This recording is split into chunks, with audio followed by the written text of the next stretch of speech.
Bon dimanche matin, frères et sœurs. Dieu voulant, c'est la dernière fois que je vais prêcher, pour l'instant du moins, devant un ordinateur, parce que, comme vous avez eu les nouvelles, là, le 12 juillet, on prévoit retourner en assemblée. Donc, continuez de prier pour ça, parce que c'est notre désir de pouvoir se rassembler ensemble pour adorer, pour louer, pour s'exhorter, pour s'encourager, pour persévérer. Vraiment, l'Église locale est une assemblée de chrétiens qui s'assemblent ensemble, justement, pour pouvoir être ce que Dieu veut qu'ils soient, œuvrer comme Dieu veut qu'ils œuvrent, puis annoncer le message que Dieu veut qu'ils annoncent. Donc, ouais, continuez de prier pour ça parce qu'on a bien hâte de pouvoir se rassembler. Donc, aujourd'hui, on va continuer le 5e message dans la série qu'on a commencé pendant ce confinement-là sur la discipline perdue de la communion avec Dieu. Puis, avant de prier, j'aimerais juste peut-être qu'on se rappelle ce qu'on a vu jusqu'à maintenant.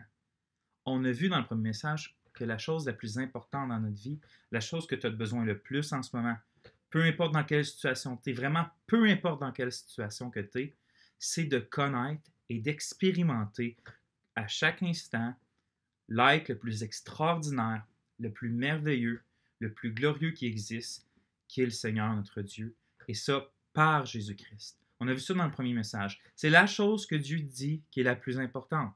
La chose la plus importante, c'est pas ce que tu penses, c'est pas ce que ce que le monde propose, c'est pas ce que d'autres livres vont proposer. Dieu dans la Bible dit c'est de me connaître moi, le seul vrai Dieu, et celui qu'il a envoyé, le Seigneur Jésus-Christ. Donc ça, c'est la chose la plus importante. Puis c'est ça qu'on veut chercher à faire dans cette série-là. C'est bien beau de savoir qu'est-ce qui est le plus important. Si c'est d'expérimenter Dieu, et ce l'est, comment faire quotidiennement pour faire l'expérience de qui est Dieu, pour avoir une communion avec lui, pour vraiment le connaître, pas que ce soit juste dans notre tête, mais pour vraiment le connaître. Donc cette série-là est pour montrer que Dieu dans la Bible a donné des moyens pour le connaître. Hein, c'est pas laissé à notre imagination, c'est pas nous qui décident, ben, si je fais telle et telle chose, il va arriver telle chose. Non. Les chrétiens, le christianisme, a toujours confessé qu'il y a une seule vérité objective, et c'est la Bible. Dans cette parole de Dieu, on trouve tout ce qu'on a de besoin pour vivre notre vie chrétienne. Elle est complète, elle est suffisante. Donc, quand on dit qu'elle est suffisante, c'est qu'on n'a pas besoin de regarder ailleurs pour savoir comment apprendre à connaître Dieu. Tout est dans la parole. Et c'est dans cette parole-là qu'on s'est penché, puis on a vu dans le 2, 3 et 4e message qu'il y a des fondements qu'il faut avoir avant de commencer à dire ben, « aujourd'hui, je vais chercher Dieu ». Il y a des fondements que la Bible donne. On a posé 3 fondements. Le premier, c'est que pour expérimenter Dieu, il faut d'abord que tu aies été justifié par Dieu. Et donc, cette justification-là apporte une paix qu'on a avec Dieu. Et cette justification-là est par la foi seule. La foi seule dans ce que Jésus a fait sur terre, sur la croix, par sa résurrection et par son ascension. On a vu qu'on ne recherche pas Dieu comme du légalisme ou du pharisianisme. On ne recherche pas Dieu pour essayer de lui plaire, pour essayer d'atteindre un standard, pour arriver quand on meurt et dire « Vois-tu, Seigneur, j'ai fait telle et telle et telle chose, donc oui, j'ai le droit d'entrer dans ton paradis. » On a vu que non, Dieu a tout fait parce que l'homme, dans sa nature pécheresse, ne pouvait pas atteindre les standards de perfection de Dieu. Dieu a envoyé son Fils dans le monde afin que son Fils prenne les péchés de son peuple et qu'il meure à leur place sous la colère de Dieu, et que la grâce leur soit gratuitement offerte, et qu'en mettant leur pleine confiance en Jésus, ces gens-là sont justifiés, sont déclarés justes, sont couverts de la justice de Jésus. Et Dieu ne les voit plus comme des pécheurs, mais il les voit comme des justes. Et donc, leur relation est rétablie. Quand on cherche à connaître Dieu, c'est qu'on cherche de plus en plus notre joie en Dieu. Mais on ne cherche pas à gagner notre ciel. On ne cherche pas à gagner le paradis. On ne cherche pas à faire des œuvres pour plaire à Dieu. Non, Jésus a plu à Dieu pour nous. Nous, on cherche de plus en plus à expérimenter Dieu pour le glorifier en prenant notre joie en lui. C'est un des fondements, la justification. Le deuxième, la régénération. C'est-à-dire que Dieu a changé notre cœur afin qu'on puisse vouloir le chercher. Parce que la Bible est claire, l'homme, dans sa nature, ne veut pas de Dieu. Vous et moi, avant notre conversion, plus le seul vrai Dieu serait loin de nous, plus on serait content, joyeux. Maintenant, plus, avec notre nouveau cœur, plus le vrai Dieu est près de nous, plus on est en communion avec ce Dieu-là, plus on est joyeux. Donc, il fallait vraiment un changement drastique de qui on est, et c'est ce qu'on appelle la régénération, la nouvelle naissance. On a vu ça dans le 3e message. Et le 4e message, c'était surtout pour pas qu'on pense que... c'est surtout pour pas qu'on cherche Dieu par la loi, avec un fardeau pesant, comme s'il faudrait, mais si je fais pas A plus B plus C plus D, je trouverai pas Dieu. Si le matin je cherche pas Dieu dans la Bible, il va arriver telle conséquence, donc je dois le faire parce que je veux pas avoir les conséquences. Non. Dieu, la foi, Dieu veut qu'on le cherche par la foi. Et cette foi-là, c'est de croire que Dieu n'a pas besoin de nous, croire que Dieu est infiniment glorieux sans nous, et que quand on s'approche de Dieu, Dieu récompense ceux qui le recherchent et se manifeste à ceux qui le recherchent. Et Dieu aime bénir et gracier de sa présence ceux qui le recherchent. Donc, essentiellement, aujourd'hui, quand on ouvre la Bible, quand on prie, quand on jeûne, quand on va à l'Église, on ne cherche pas à s'accumuler des points devant Dieu. On ne cherche pas à apaiser notre conscience devant Dieu. On va à Dieu et on dit, Seigneur, j'ai besoin de toi. Je veux plus de toi. Tu es le grand donateur. Tu es celui qui donne sans faire de reproches. Tu es celui qui est une fontaine de vie sans fin. Seigneur, j'ai soif de toi, donne-moi. C'est ça la foi. Et c'est ça qu'on veut faire quand on lit la Bible, puis quand on prie, puis toutes les autres disciplines spirituelles. Donc là, on était supposé de commencer, en ayant appuyé ces 3 messages-là, ces 4 messages-là, à commencer vraiment, c'est quoi les disciplines spirituelles que Dieu donne afin de le trouver. Et la première qu'on va voir, c'est la parole de Dieu. On va voir qu'il faut lire la parole de Dieu, méditer la parole de Dieu, étudier la parole de Dieu et mémoriser la parole de Dieu. On va voir ces 4 choses-là, mais pas aujourd'hui. Parce qu'il y a quelque chose qui est en dessous de ces disciplines spirituelles-là. Hein? On pourrait dire que ces disciplines spirituelles-là, c'est comme des fleurs qui poussent, comme des plantes qui poussent, mais ils ont des racines, ces plantes-là. Et ces plantes-là, leurs racines, c'est quoi? On va le voir aujourd'hui. C'est qu'avant de parler même des disciplines elles-mêmes, il faudrait parler de, OK, mais qu'est-ce qu'il y a en dessous? En dessous-là, c'est les désirs pour la parole de Dieu. Moi, je ne veux pas être là dans cette vidéo-là puis vous dire, faites ci, faites ça, faites ceci. C'est correct, mais il y a quelque chose que si l'Esprit de Dieu le fait dans votre cœur, ces choses-là vont venir naturellement. Et c'est si le désir de la parole de Dieu est dans votre cœur, vous allez chercher Dieu par la Bible. Et vous allez désirer les moyens que Dieu donne. Mais si ce désir-là n'est pas là, j'ai beau vous dire, il faut prier, il faut lire, il faut méditer, il faut étudier. Si le désir n'est pas là, au meilleur, ça va être du légalisme. Puis on sait que Dieu ne se plaît pas là-dedans. Donc, ce message-là d'aujourd'hui est vraiment pour nous parler de désirer la parole. Puis, qu'est-ce qu'on peut faire pour désirer la parole de Dieu? Et donc, le texte qu'on va voir, c'est 1 Pierre 2, 1 à 3. 1 Pierre 2, 1 à 3. Puis, juste avant de lire le passage, j'aimerais qu'on prie.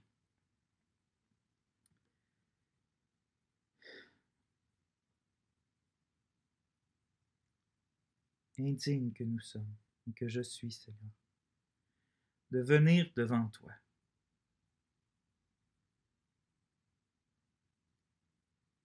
Dans ton esprit, Père, bénis ce message, pas à cause de moi, mais à cause de ton grand nom, afin que du désir dans nos cœurs germe et pousse et fleurisse, afin que ce ne soit pas une corvée d'ouvrir ta parole, mais un élan de cœur, Seigneur, afin qu'on te trouve et que tu sois glorifié. Amen. Amen. Donc, on peut lire le texte ensemble. Même en fait, avant de lire le texte, si je vais vous lire 2 passages qu'on voit dans le Psaume 119. Psaume 119, 47. Je fais mes délices de tes commandements. Je les aime. C'est l'auteur du Psaume 119 qui écrit ça. Il écrit aussi un peu plus loin, combien j'aime ta loi. Elle est tout le jour l'objet de ma méditation. La loi, qui est la parole de Dieu, est tout le jour l'objet de sa méditation. Mais pourquoi? La méditation, c'est une discipline spirituelle qu'on va voir, qui est essentielle à trouver Dieu, à expérimenter Dieu. Mais pourquoi qu'il cherche? Pourquoi qu'il médite tout le jour la loi de Dieu? Combien j'aime ta loi? C'est parce qu'il y a un amour et un désir dans cette loi-là, qui le pousse, qui le presse à méditer. Donc, je suis convaincu que vous sentez comme moi dans ces versets-là l'émotion que l'auteur du psaume 119 a, puis sans pouvoir, je veux dire, frères et sœurs, ma question dans le fond, c'est est-ce qu'on partage, nous aussi, le même désir? Combien j'aime ta loi? Je la médite jour et nuit. Ou je la médite tout le jour. Est-ce qu'on a les mêmes émotions dans notre cœur? Est-ce qu'on a le même amour? Est-ce qu'on a le même attachement de celui qui dit combien j'aime ta loi? C'est ça ma question. Puis la vérité, si vous êtes sincère, c'est pas toujours, n'est-ce pas? C'est la même chose pour moi. On n'a pas toujours ce désir-là ardent, n'est-ce pas? Peut-être qu'en ce moment même, un de nous, plusieurs d'entre nous se disent ben, j'aimerais ça avoir ce désir-là, la parole de Dieu. Tu n'as pas besoin de tout du message, Vincent, pour me convaincre que c'est important de désirer la parole de Dieu. Ça fait 35 ans, je sais que c'est important, mais ça fait des années que ce désir-là est juste pas là. Peut-être que c'est ça qu'on dit ce matin. Que j'aimerais avoir le désir, mais qui n'est juste pas là. Puis je comprends, puis je connais cette situation-là pour l'avoir expérimenté moi-même. C'est pour ça que le message aujourd'hui est important, parce que qu'est-ce qu'on fait quand on n'a pas le désir de la parole de Dieu? Qu'est-ce qu'on fait quand on est vraiment chrétien? Qu'on a vraiment un nouveau cœur, mais pour X et X raisons, qu'on va voir aujourd'hui, on n'a pas ce désir-là de la parole de Dieu. Qu'est-ce qu'on fait pour garder aussi, entretenir, puis faire grandir notre amour pour la Bible? Répondre à ces questions-là, c'est un peu le but du message de ce matin. Et pour ça, on va aller justement maintenant dans le texte de 1 Pierre 2. Donc, j'imagine que vous êtes déjà tourné 1 Pierre 2, les versets 1 à 3. Je lis dans la version La Bonne Semence. Rejetant donc toute méchanceté, toute fraude, les hypocrisies, les envies et les médisances de toutes sortes. Désirez ardemment, comme des enfants nouveau-nés, le pur lait de la parole, afin que par lui vous croissiez à salut, si toutefois vous avez goûté que le Seigneur est bon. 1 Pierre 1, 2, 1 à 3. J'ai déjà prêché sur ce texte-là, à Rouen même, dans les tout débuts. Mais le thème, puis c'était la croissance spirituelle. Pas nécessairement juste le désir pour la parole, mais la croissance spirituelle. Puis je crois vraiment qu'en réalisant, c'est vraiment le but de Pierre. Hein? Il va nous dire de désirer la parole. Pourquoi? Finalement, au verset 3, afin que vous croissiez par lui à salut. Donc, je crois que le but principal de ces trois versets-là, c'est la croissance spirituelle du chrétien.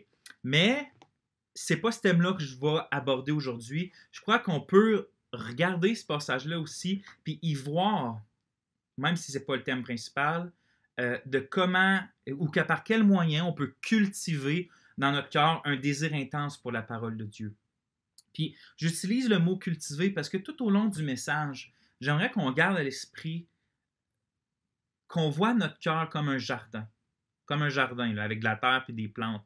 Un jardin qu'il faut cultiver, entretenir, conserver, prendre soin, afin que des saintes émotions y fleurissent et portent du fruit. Je vais revenir constamment avec cette image-là de jardin, parce que je pense que c'est une image qui peut nous aider à comprendre comment et quoi faire pour garder un désir de la parole de Dieu, pour que le désir de la parole de Dieu pousse dans notre cœur. Donc, on va relire ensemble le verset 2. Désirez ardemment, comme des enfants nouveau-nés, le pur lait de la parole. Et mon premier point du message, c'est un appel à désirer intensément ou ardemment la parole de Dieu.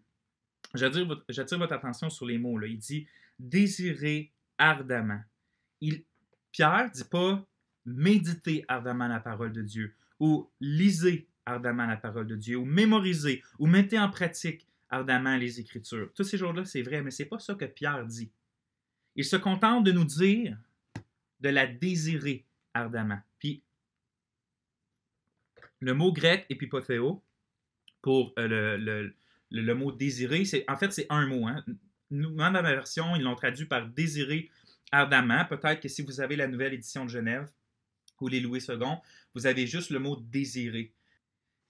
Et le mot grec comporte l'idée de soupirer après quelque chose, dans l'espoir de l'avoir. Là. Comme je ne peux pas m'en passer. Souvent, même dans le Nouveau Testament, le même mot est utilisé, mais de manière négative. Hein, les fois où on va rencontrer, qu'on va traduire ce mot-là par convoitise. De convoiter quelque chose de manière négative. Vous voyez le mot, l'intensité derrière le mot convoitise? Ben, c'est le même mot, là. Donc, il y a une même intensité derrière le mot désirer ardemment. Puis, il faut bien comprendre, Paul ne nous dit pas seulement de désirer la parole de Dieu comme si aujourd'hui j'ai le désir d'aller prendre une marche, j'ai le désir d'appeler telle personne, j'ai le désir de prendre une crème glacée, d'aller voir un film au cinéma.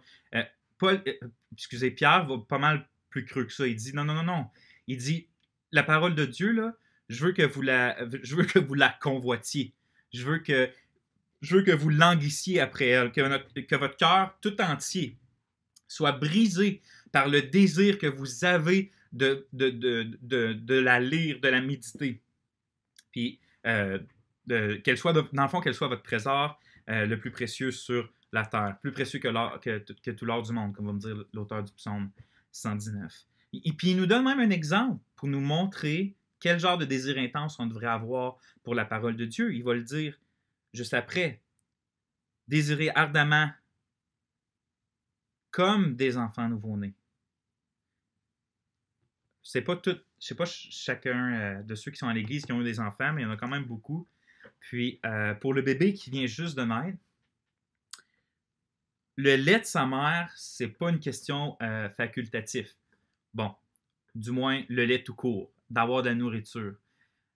C'est une question de vie ou c'est une question de mort. En fait, c'est un réflexe inné en dedans d'eux de crier après la nourriture, de crier après le lait. Puis ils vont crier tant qu'ils n'ont pas quelque chose qui les satisfait. Il doit boire du lait. C'est pas une proposition. Il ne réfléchit pas à voir si je devrais boire du lait ou non, si c'est bon pour moi. Il y a un réflexe, c'est je dois boire du lait. Puis donnez-lui du lait à boire, sinon il va continuer sa crise. Il crie et il crie encore jusqu'au moment où il soit satisfait par le lait, par le précieux lait. Puis Pierre nous donne cette image-là parce qu'il veut qu'on ait le même besoin urgent pour la parole de Dieu qu'un bébé naissant a pour le lait maternel. Le même languissement, la même urgence. Puis pourquoi? Pourquoi qu'il veut qu'on ait ce désir-là? Je crois que c'est parce qu'il sait que si on désire la parole de Dieu, comme j'ai dit au début, on va naturellement, ou plutôt même instinctivement, la dévorer, la méditer, l'étudier, la mémoriser, la mettre en pratique. Si on a ce désir-là comme un enfant nouveau-né après la Bible, les moyens pour la savourer vont venir naturellement. Quelqu'un n'a pas besoin de nous dire « Hey, allez lire votre Bible. Hey, mémorisez votre Bible. Hey, ça serait pas pire de la mettre en pratique, la Bible. » Non, on n'aura pas besoin parce que dans notre cœur, on va avoir déjà ce désir-là qui va nous pousser à faire ces choses-là. Puis, pas juste ça, parce que Pierre, comme le Saint-Esprit dans le reste des Écritures, n'est pas intéressé par un légalisme froid. Quelqu'un peut lire la Bible puis apprendre par cœur des versets sans y prendre plaisir. C'est possible de faire ces choses-là. C'est possible de prêcher, c'est possible de méditer, c'est possible d'apprendre des versets, c'est possible d'étudier la Bible de façon à même pas y prendre plaisir. Puis ça glorifie pas Dieu, ça nous rapprochera pas de Dieu, ça nous remplira pas de joie, parce que c'est pas comme ça que Dieu a mis ces moyens-là grâce à notre disposition. Dieu veut que nous prenions plaisir en lui, au travers des moyens qu'il donne, qu'on l'aime et qu'on aime les moyens qu'il donne, et c'est comme ça qu'on va le trouver.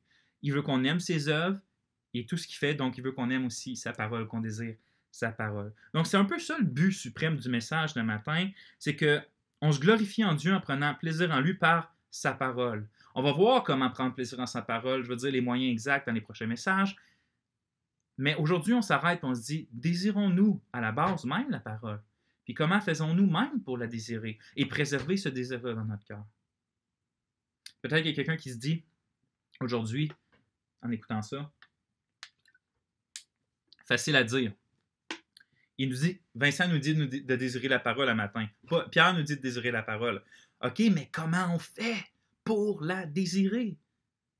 Comment on fait pour... Je peux-tu ouvrir mon cœur, prendre un désir, le mettre dedans, puis refermer mon cœur? On sait qu'on ne peut pas faire ça.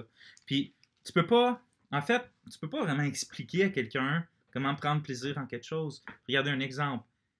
Si quelqu'un aime vraiment les bananes, est fou amoureux des bananes, il ne peut pas expliquer à quelqu'un comment désirer une banane. Pour lui, c'est juste inné, ce désir-là. Qu'est-ce qu'il peut faire, par exemple, c'est décrire tout ce qu'il aime dans la banane, tout ce qu'il trouve merveilleux dans son goût, dans sa texture, puis dire pourquoi il l'aime autant, jusqu'au moment que cette personne-là soit désireuse de goûter à cette banane-là aussi, par la description. C'est pour ça que je pense que Pierre ne nous dit pas comment désirer la Bible. Dans ce verset-là. Il ne va pas dire faites A, B, C, D, E, puis comme ça vous allez désirer la Bible. Mais je pense qu'il va nous décrire comment son goût est merveilleux. Il va nous décrire pourquoi on devrait la désirer, dans l'espoir que l'Esprit de Dieu allume ces désirs-là dans notre cœur. Qu'en voyant comment elle est désirable pour notre cœur et notre âme, que ce désir-là germe dans notre cœur. Donc, il va nous donner le goût en nous donnant, je pense, 2 choses qu'il faut se rappeler par rapport à la parole de Dieu et 2 choses qu'il faut poursuivre par rapport à la parole de Dieu. Ça va être mes 2 prochains points. 2 choses qu'on doit se rappeler et 2 choses qu'on doit poursuivre. Puis, on va aller tout de suite avec les 2 choses qu'on doit se remémorer. Deuxième point, 2 choses qu'on doit se remémorer, qu'on voit dans notre passage, pour cultiver un désir de la parole de Dieu dans notre cœur. La première, c'est qu'on a été régénéré par la parole. J'attire votre attention au verset 1 du chapitre 2. C'est écrit « Rejetant donc toute méchanceté », 3 petits points, « désirer ardemment le lait pur de la parole ». Le « donc », là, c'est une conjonction qui lie ce qui vient juste d'être écrit avec ce que Paul va dire. Alors, en fait, qu'est-ce que Paul écrit juste avant? On va le voir. À partir du verset 23-25, il est écrit « Vous qui êtes régénérés par une semence corruptible, vous qui êtes régénérés non par une semence corruptible, mais par une semence incorruptible, par la vivante et permanente parole de Dieu. » Un petit peu plus loin, « Or, cette parole, c'est cette parole qui vous a été annoncée. » Alors, on pourrait, puis là, c'est là qu'il va dire « désirer la parole ». Vous voyez qu'est-ce qu'il est en train de faire? Je vais le dire dans mes mots. C'est comme si Pierre dit « Puisque vous avez été régénérés par la parole, désirez aussi ardemment la parole. » Hein? Je répète, c'est comme si Pierre dit « Puisque vous avez été régénérés par cette parole, désirez-la aussi ardemment. » Puis voici une des choses qu'on doit se souvenir par rapport à la Bible. C'est que c'est en entendant la parole de Dieu qu'on est né de nouveau. Hein, vous vous souvenez du message sur la nouvelle naissance? On n'a pas parlé des moyens par lesquels Dieu nous fait naître de nouveau. Certes par l'Esprit de Dieu, mais quels moyens l'Esprit de Dieu utilise? Et on le voit dans notre passage, l'Esprit de Dieu utilise par la parole de Dieu. On a été régénérés non par des choses périssables, mais par des choses impérissables, la parole vivante et permanente de Dieu qui est l'Évangile. Jacques 1,18 va aller dans le même sens, puis va dire « Il nous a engendrés, c'est-à-dire il nous a fait naître, de nouveau, selon sa volonté par la parole de vérité. » Puis ailleurs, Paul va aller dans le même sens en disant quelque chose comme, dans Romains 10,17, « Ainsi, la foi vient de ce qu'on entend, et ce qu'on entend vient de quoi? De la parole de Christ. » Donc, la Bible enseigne, comme on a vu, que l'Esprit de Dieu, en utilisant la parole, change notre cœur de pierre en cœur de chair. Change un cœur qui n'aime pas Dieu et un cœur qui est rebelle à Dieu en un cœur qui aime Dieu et un cœur qui obéit à Dieu. Mais c'est quoi le point de tout ça? Pourquoi Pierre nous rappelle notre régénération par la parole, avant de nous dire de désirer cette parole. Puis mon idée, c'est que, ma proposition, je pense qu'il fait ça pour nous rappeler ceci. Alors qu'on était morts dans nos péchés, spirituellement aveugles, incapables de voir la beauté du Christ, esclaves du péché, incapables de faire d'autre chose que d'obéir aux convoitises de la chair, ennemis du Christ, en rébellion contre Dieu, incapables de nous sauver nous-mêmes, incapables d'aller à Christ, avec notre cœur de pierre, incapables de répondre au Christ, à ses appels. Dieu nous dit que c'est en entendant la parole de l'Évangile, cet évangile-là où que le Seigneur Jésus est venu dans le monde afin de prendre la condamnation des pécheurs, de mourir à leur place et de pouvoir leur offrir et leur donner la vie éternelle qu'ils ne méritent pas, eux autres, par la foi. À cet évangile-là si précieux, c'est en entendant cet évangile-là que notre cœur de pierre a été changé en cœur de chair, que notre rébellion a été changée en obéissance, que notre aveuglement a été changé en vue, que notre mort a été changée en vie. C'est en entendant la parole de Dieu qu'on est passé de la mort à la vie. Imaginez, si on est passé de rebelle à enfant, de mort à vivant en entendant la parole de Dieu, vous voyez la puissance dans l'Évangile que l'Esprit utilise? Comment donc cette parole-là va nous aider maintenant dans notre vie chrétienne, maintenant qu'on est des enfants de Dieu? Maintenant qu'on est des nouvelles créatures qui ont été recréées afin d'aimer Dieu. Quelle influence va maintenant avoir la parole de Dieu dans notre vie si elle nous a fait passer de la mort à la vie? Avant, notre cœur n'était pas un jardin, avant notre conversion. C'était pas un jardin où pouvaient pousser des désirs puis des fruits pour Dieu. C'était un désert sec puis doublement mort. Mais il faut se rappeler que Dieu a changé ce désert-là en terre parfaite, en jardin en fait, pour qu'il pousse toutes sortes de choses, puis il l'a fait par la parole de Dieu. Rappelons-nous que la parole nous a totalement transformés. Totalement transformés. On est une nouvelle créature à cause de la parole de Dieu. Puis elle a encore cette même puissance-là dans notre vie. Tu veux changer pour grandir. Tu veux changer pour battre ton péché. Tu veux changer pour te réjouir en Dieu. Tu veux changer pour faire telle et telle chose pour Dieu. Qu'est-ce que tu penses qui va te l'emmener? Qu'est-ce que tu penses qui va emmener cette puissance-là dans ta vie? Rien d'autre que la parole de Dieu. C'est elle qui t'a d'abord emmené de la mort à la vie. Réfléchis à ça. Vois-tu comment on doit d'abord la désirer? Si je suis en prison un jour, puis qu'il y a un roi qui vient et qui me dit « Je paye toutes tes dettes, t'es coupable », mais il a trouvé une façon de me libérer puis qu'il me sort, vous pouvez être sûr que je vais désirer la présence de ce roi-là. Maintenant, si c'est la parole de Dieu que Dieu a utilisée pour nous sortir de notre prison, on doit désirer la parole de Dieu. C'est une des choses. On était régénérés par la parole. Quelle puissance elle a dans nos vies, d'abord. Deuxième chose, qu'est-ce qu'on doit se rappeler? C'est les caractéristiques de la parole de Dieu. Au verset 2, on lit « Désirez ardemment, comme des enfants nouveau-nés, le pur lait de la parole. » Le lait. Pierre utilise le mot lait pour faire un lien avec le fait qu'on désire comme des enfants nouveau-nés, qui désirent le lait. Mais il rajoute ce mot-là, le pur lait de la parole. Voyez-vous, le mot pur veut dire sans mélange, non altéré, pur, sans imperfection. La parole de Dieu, autrement dit, ne ment jamais, n'est jamais trompeuse, n'est jamais mélangée à quoi que ce soit de bon puis de mauvais. Tu as un petit peu de bon là, mais tu dois trier parce que ici, c'est pas sûr que c'est vrai, mais là, c'est pas pire, donc tu peux le prendre. La parole de Dieu n'est pas comme ça. De Genèse à l'Apocalypse, les 66 livres, tous les mots inspirés dans l'original sont la vraie et pure parole de Dieu. Est-ce qu'on peut dire ça, frères et sœurs, de n'importe quoi d'autre dans ce monde-là? Rien du tout. Le meilleur des livres que l'homme a écrit, que ce soit l'institution de la religion chrétienne, que ce soit les puritains que je nomme souvent, que ce soit Abricle, qui est un des meilleurs livres qui, à mon sens, a été écrit de façon systématique.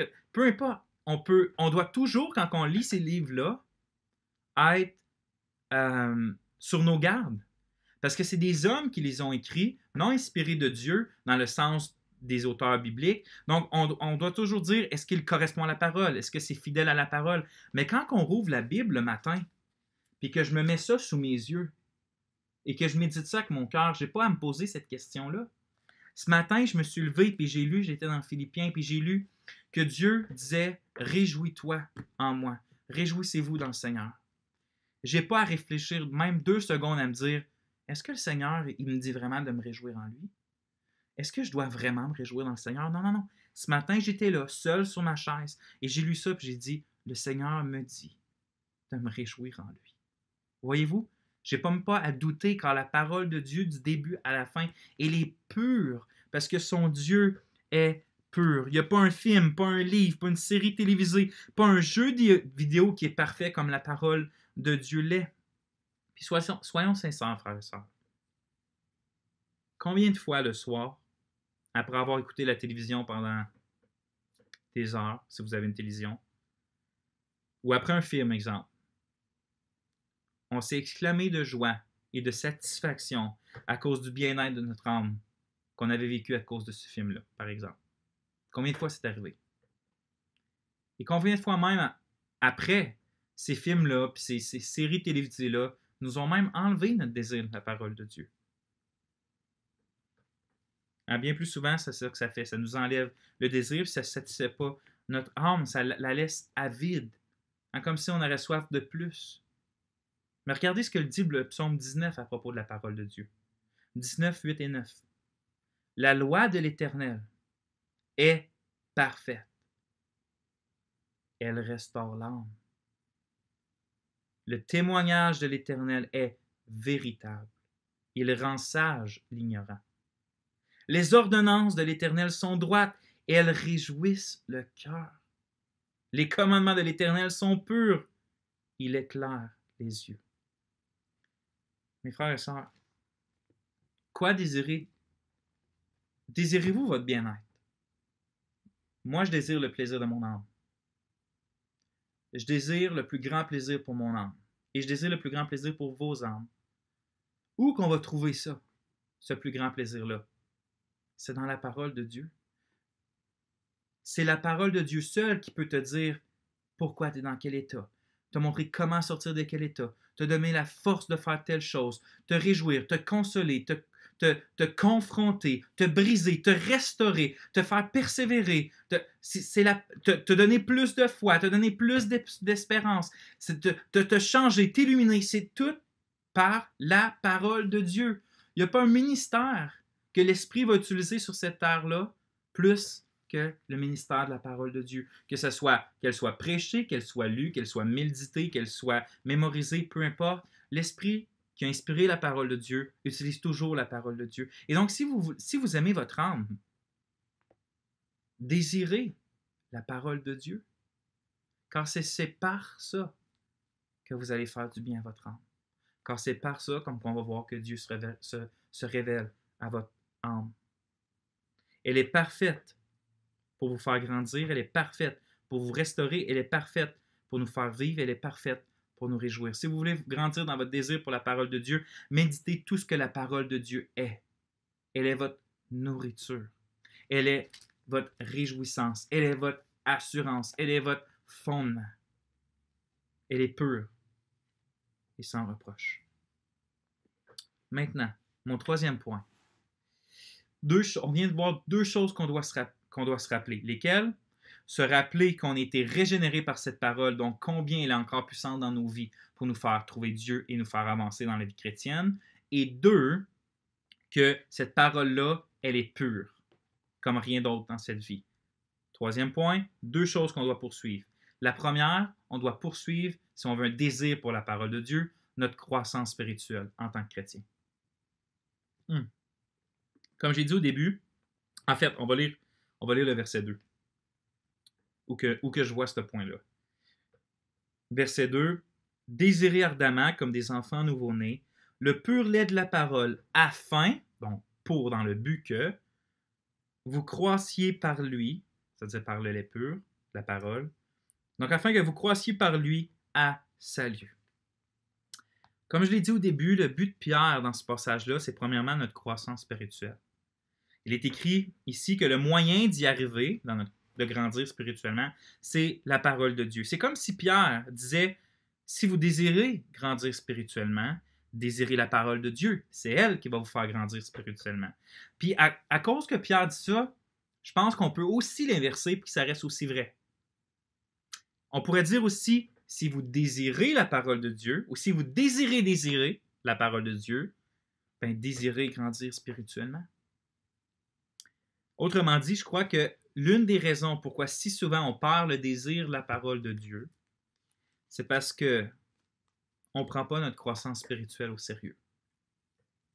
On ne prend pas notre croissance spirituelle en tant que chrétien, en tant qu'enfant de Dieu, au sérieux.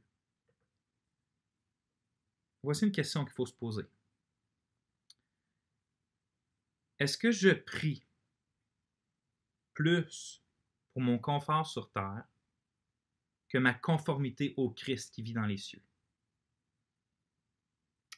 Si on voulait à tout prix grandir dans la vie chrétienne, on irait naturellement vers les moyens qui nous font grandir. Donc, la parole. Lorsque quelqu'un se donne comme but d'être capable de courir sans s'arrêter un 50 km, on va dire, il va naturellement s'entraîner.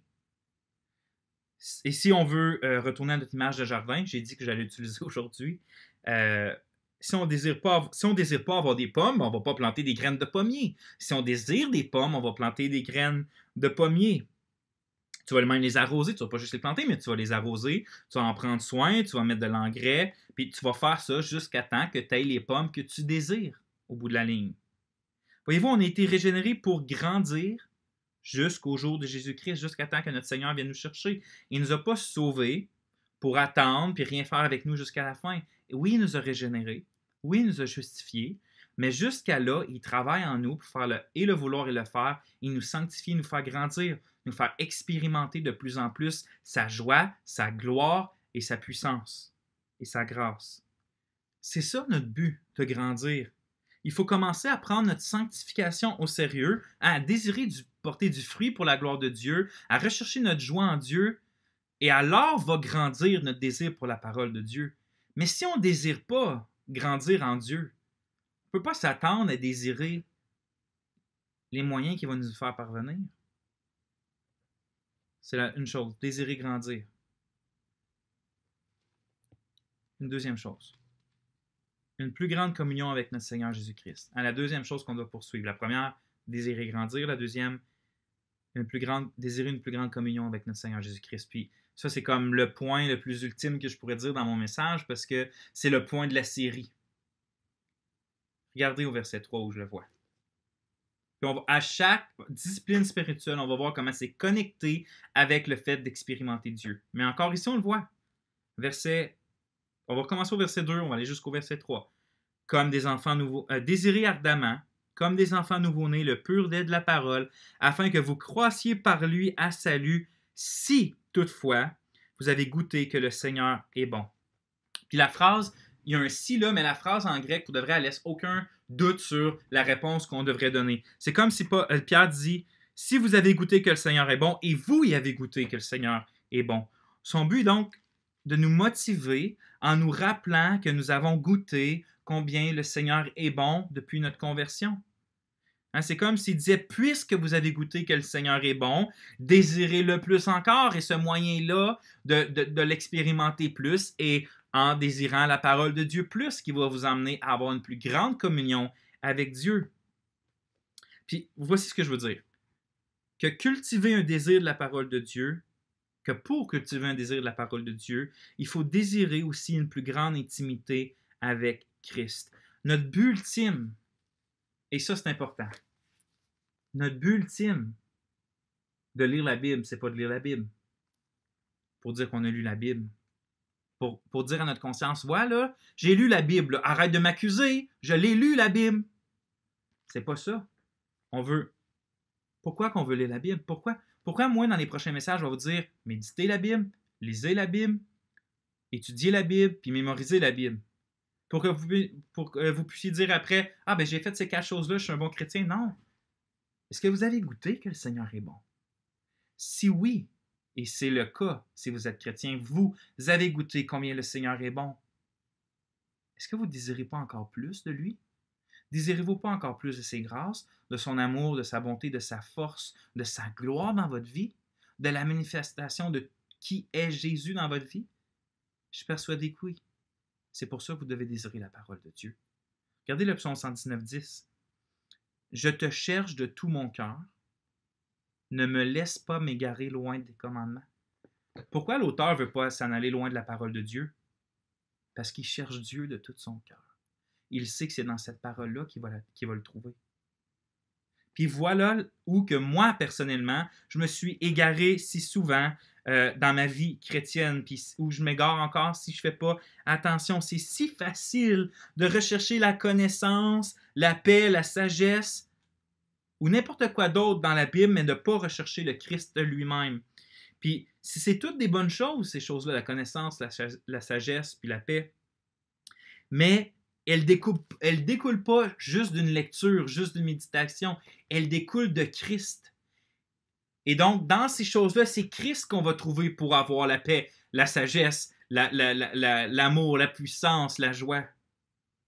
Hein? De rechercher ces choses-là sans chercher Christ lui-même va essouffler notre âme et étouffer les désirs même pour la parole de Dieu. Parce qu'on va aller plonger dans la parole de Dieu. C'est comme si on plongerait dans un puits sans fond, sans jamais trouver ce qu'on cherche. C'est comme si on creuserait toujours dans une mine sans jamais trouver de l'or. Mais on ne trouve pas de l'or parce qu'on ne cherche pas à la bonne place. Dans la parole de Dieu, il y en a de l'or. Mais l'or est là où tu trouves Christ. Donc si tu ne cherches pas Christ dans la parole de Dieu, si tu ne cherches pas une communion avec Christ, tu ne trouveras pas l'or. Tu ne trouveras pas le plaisir de ton âme. Puis pour ne pas oublier ça, moi, dans ma première Bible, John MacArthur, on ne la voit pas ici, mais elle est en haut, juste là-bas, j'avais écrit sur ma première page 2 choses. Puis l'une d'entre elles était Jean 5, 39, 40. C'est Jésus qui parle aux pharisiens. Vous sondez les Écritures. En d'autres mots, vous méditez, vous étudiez les Écritures parce que vous pensez avoir en elles la vie éternelle. Ce sont elles qui rendent témoignage de moi. Et vous ne voulez pas venir à moi pour avoir la vie. Hein, ces paroles-là de Jésus m'exhortent à quoi? Elles m'exhortent à ne pas faire la même erreur que les pharisiens. Sonder la Bible pour y chercher une bénédiction spirituelle quelconque, mais ne pas comprendre que la Bible nous pousse à aller vers Christ. Et que dans la Bible, on trouve Christ, de qui découle toute bénédiction. C'est lui que je dois chercher dans la Bible. L'autre chose que j'avais écrit au début de ma Bible, c'est une citation de Jean Calvin, un théologien de la Réforme au 16e siècle, qui avait écrit ça. Les Écritures doivent être lues dans le but de trouver le Christ en elles. Celui qui se détourne de cet objet, c'est-à-dire trouver Christ, même s'il s'épuise toute sa vie à apprendre, n'atteindra jamais la connaissance de la vérité. Comme le dit Calvin, notre plus grand but devrait être Christ. Si notre but est d'expérimenter Christ, de se réjouir en Christ, de le connaître puis d'être plus en communion avec lui, alors notre cœur va s'enflammer par les désirs de l'esprit à aller vers la parole de Dieu pour le trouver. Aller vers la parole de Dieu pour le trouver. Parce que c'est elle qui rend témoignage de lui. 4e point, puis je dois avancer parce que le temps avance. On vient de voir un appel urgent à désirer la parole de Dieu. 2 choses qu'on doit se rappeler si on veut désirer la parole de Dieu. 2 choses qu'on doit rechercher si on désire désirer la parole de Dieu. Maintenant, mon dernier point, je finis avec le fait qu'il faut aussi rejeter le péché. Et on voit ça au verset, on va le lire ensemble, c'est au verset 1 en fait. C'est écrit « Rejetant donc toute méchanceté, toute fraude, les hypocrisies, les envies, les médisances de toutes sortes, désirer ardemment. » Si je utilise l'image de mon jardin, hein, on peut arroser nos plantes, prendre soin de nos fleurs, mais si on ne s'occupe pas des mauvaises herbes qui vont arriver, elles vont finir par prendre possession de tout le jardin parce qu'elles poussent vite. Et vont finir par même empêcher les bonnes plantes de pousser. C'est pour ça que de prendre soin de notre jardin, hein, de prendre soin de notre cœur, ça implique aussi de se débarrasser des mauvaises herbes, qui est en fait de rejeter tout péché, comme Pierre va dire. Rejetant tout péché. Rejetant donc toute méchanceté, toute fraude, les envies, les hypocrisies, et tout ça. Le mot rejetant en original ça veut dire poser de côté. Hein. C'est de mettre au loin, c'est de se débarrasser de quelque chose, mais en mettant comme une séparation entre nous et lui. Là.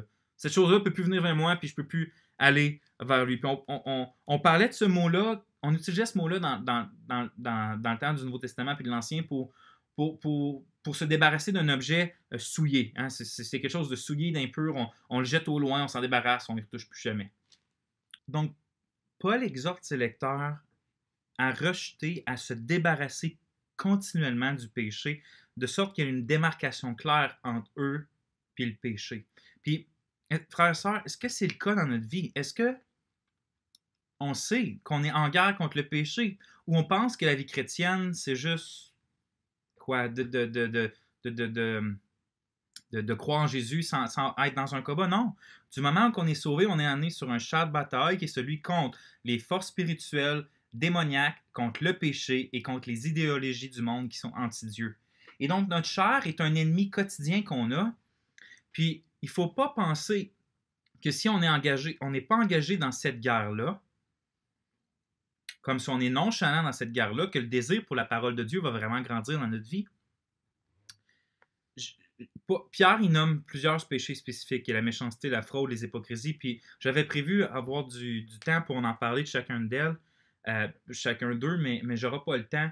Juste savoir que pourquoi Paul nomme eux, c'est parce que juste avant, dans le verset 1, chapitre 1 à la fin, il va parler qu'on a été régénérés afin d'avoir une affection fraternelle sincère les uns les autres, un cœur pur.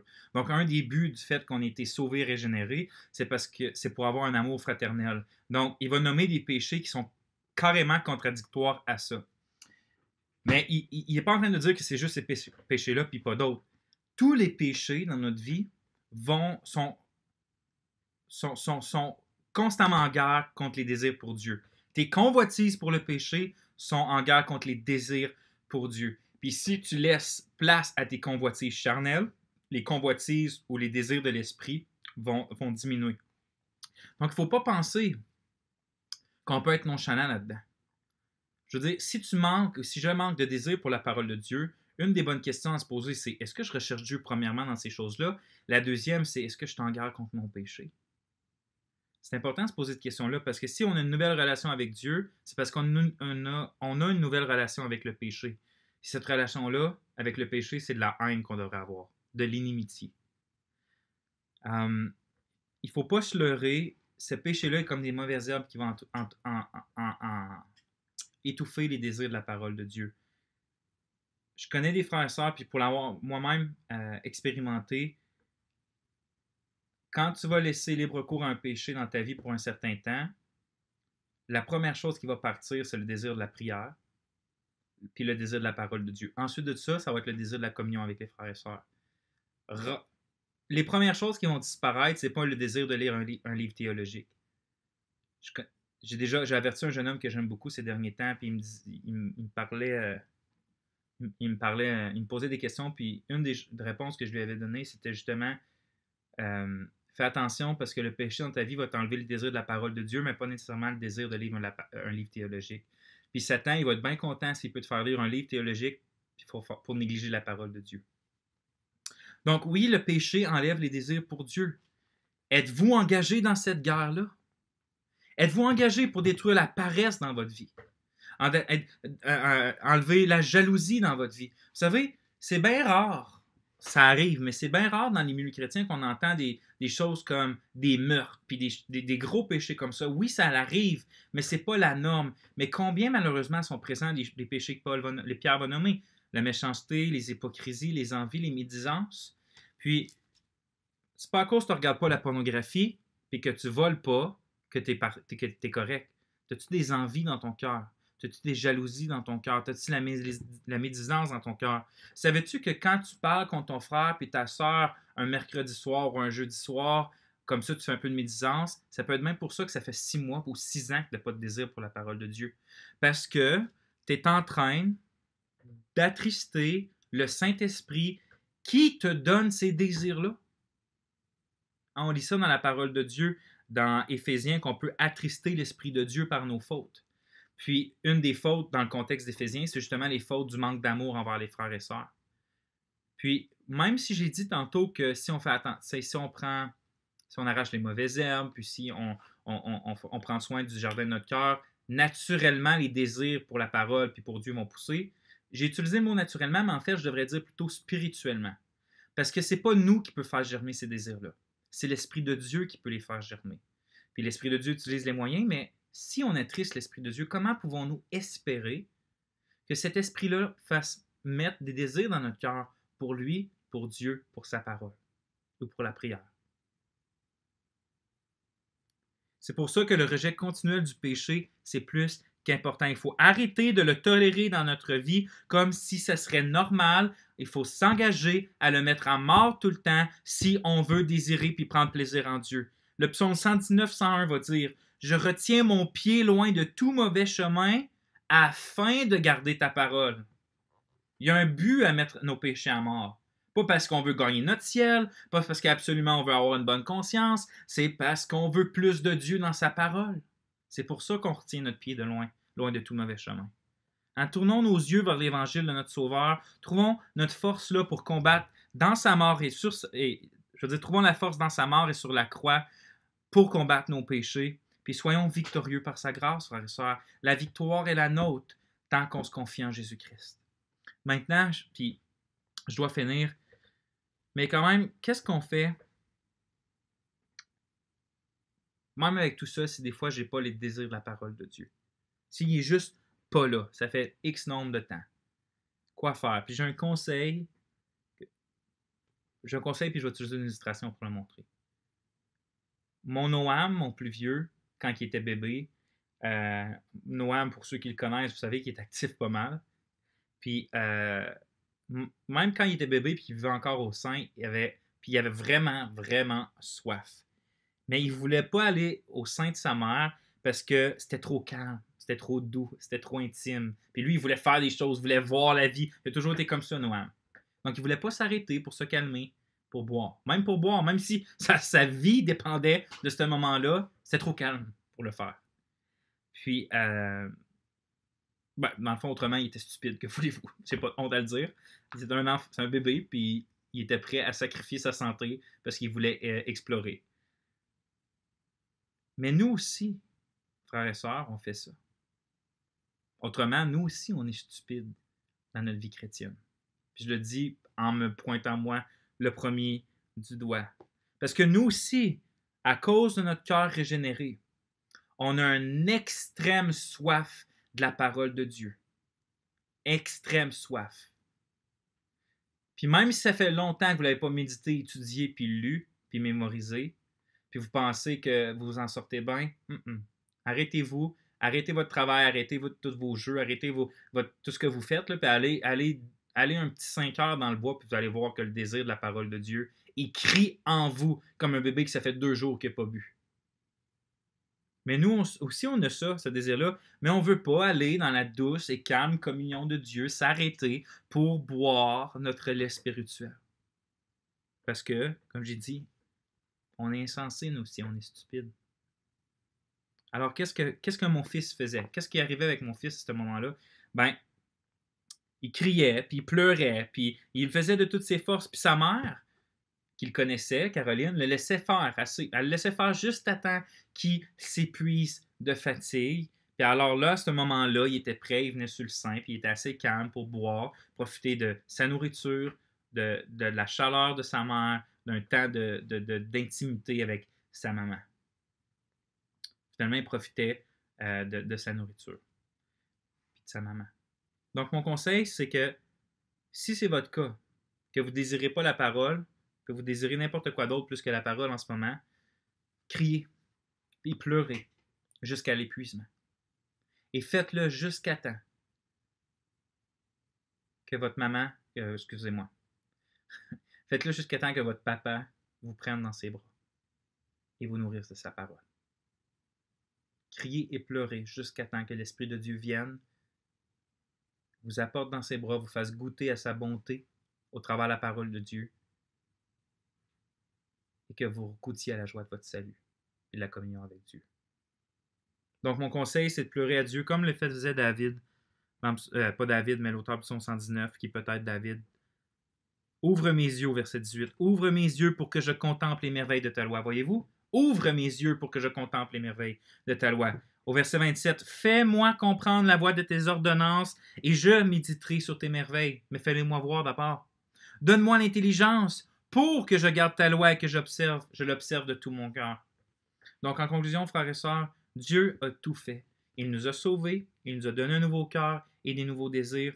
Il nous a donné son Esprit Saint qui nous supporte. C'est lui notre but ultime. C'est lui que nous devons vouloir par-dessus tout dans la parole de Dieu. Laissons donc de côté les péchés qui font la guerre à notre âme, qui tuent notre joie, qui tuent notre communion avec Dieu, puis cultivons le jardin de notre cœur, afin que le désir de Dieu, au travers sa parole, fleurisse puis porte du fruit dans notre âme, pour que nous soyons plus qu'heureux, puis qu'ainsi Dieu soit glorifié en nous par notre recherche de lui dans la parole. Désirons la parole de Dieu. Vous êtes enfants de Dieu. Le désir est là, même si en ce moment il est peut-être étouffé. Désirons la parole de Dieu. Prions pour le désir de la parole de Dieu. On va prier justement. Seigneur, merci pour ta parole. Oh, que ton esprit vienne mettre des désirs dans nos cœurs. Des désirs pour toi et ta parole. Seigneur, garde-nous du légalisme. Garde-nous de la froideur. Viens réchauffer nos cœurs. Car t'en es digne, mon Dieu. Et on en a besoin. Amen. Soyez bénis.